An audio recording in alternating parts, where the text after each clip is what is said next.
plus de 3 mois maintenant que nous multiplions les initiatives et les actions, que nous maintenons la pression malgré l'avalanche de mensonges, de désinformation, d'insultes dont le mouvement social est victime. Il se passe peu de semaines sans qu'on nous annonce l'essoufflement, voire la fin du mouvement.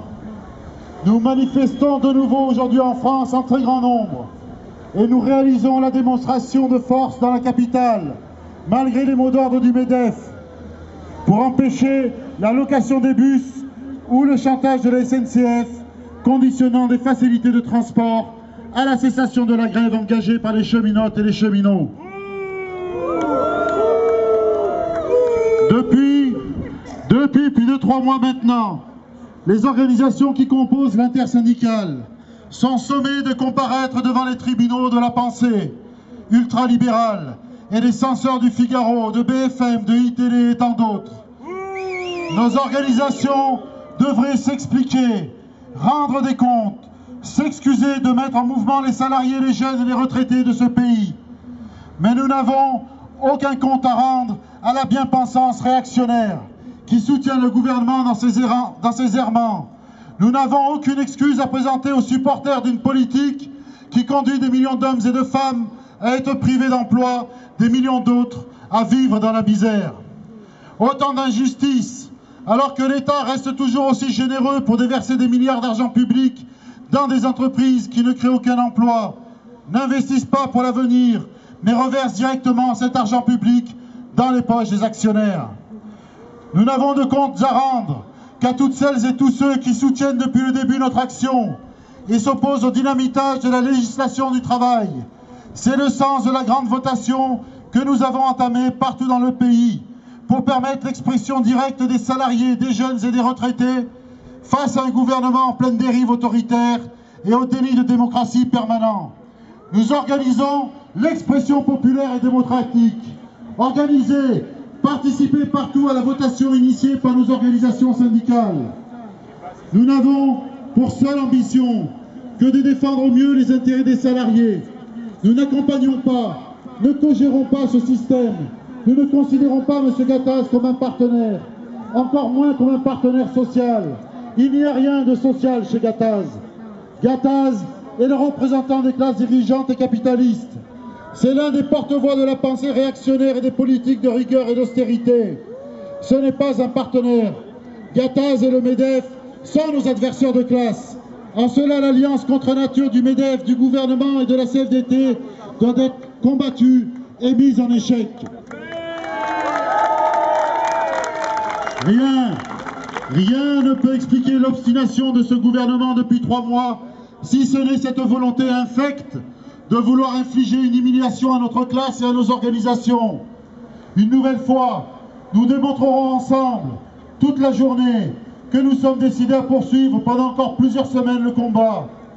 Au regard des drames survenus hier soir dans les Yvelines, à Orlando, ou plus récemment en France, Charlie, le Stade de France, le Bataclan, comment ne pas être révolté lorsque la classe politique et les chiens de garde confondent grévistes et preneurs d'otages?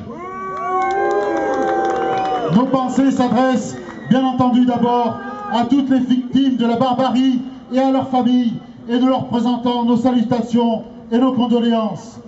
Lorsque Gattaz compare les militantes et les militants de la CGT à des terroristes, il commet une faute. Nous n'avons rien à voir avec une organisation sectaire et autoritaire. Nous sommes au contraire une force généreuse. Nous ne réclamons pas le pouvoir pour nous. Nous voulons la justice sociale pour toutes et pour tous. Nous sommes une force de liberté, d'émancipation et de paix, là où le capitalisme conduit à l'aliénation, à l'exploitation, à l'horreur et à la guerre. Non, monsieur Gattaz, nous ne sommes pas des terroristes. Et les derniers à avoir qualifié de cette façon nos camarades, c'étaient les nazis et les Françaises qui collaboraient, et les Français qui collaboraient avec l'occupant. Parmi eux, faut-il le rappeler, les représentants du patronat liés à Vichy. Derrière les mots que vous employez, Gattaz, il y a des tragédies de l'histoire, il y a de grandes souffrances humaines, il y a des mots dans notre pays qui ne peuvent pas être prononcés de façon aussi légère. Non, monsieur Gattaz, tout ne vous est pas permis. il y a des accusations qui sont des insultes odieuses. Et la CGT a raison de vous traduire devant les tribunaux. Les nazis nous appelaient terroristes. Combien des nôtres ont été conduits vers les camps de la mort et ont connu le martyre aux côtés de toutes celles et de tous ceux qui avaient été condamnés par la folie hitlérienne, les juifs, les homosexuels, les communistes, les tziganes, les résistants, tant et tant d'autres qui voulaient tout simplement vivre. Non, monsieur Gattaz, nous ne vous retournerons pas l'insulte, mais nous disons fermement que vos propos sont indignes, ils vous déshonorent. Nous vous accueillerons donc dignement mercredi 22 juin à la Grande Motte. Nous, monsieur Gattaz, nous sommes respectueux des valeurs de notre République et de la mémoire des femmes et des hommes tombés au combat. Nous sommes respectueux de l'héritage qu'ils nous ont légué avec le Conseil national de la résistance et son programme Les Jours Heureux. C'est bien pour cela que nous allons continuer ce combat jusqu'au bout contre cette loi régressive qui entend défaire tout ce que nos anciens ont construit. Le 20 juin, nous enverrons des délégations pour manifester à Toulouse et participer à un meeting international. Le 22 juin, nous appelons au rassemblement à la Grande Motte. Le 23 et le 28 juin, nous serons de nouveau en manifestation sous des formes à définir par l'intersyndicale.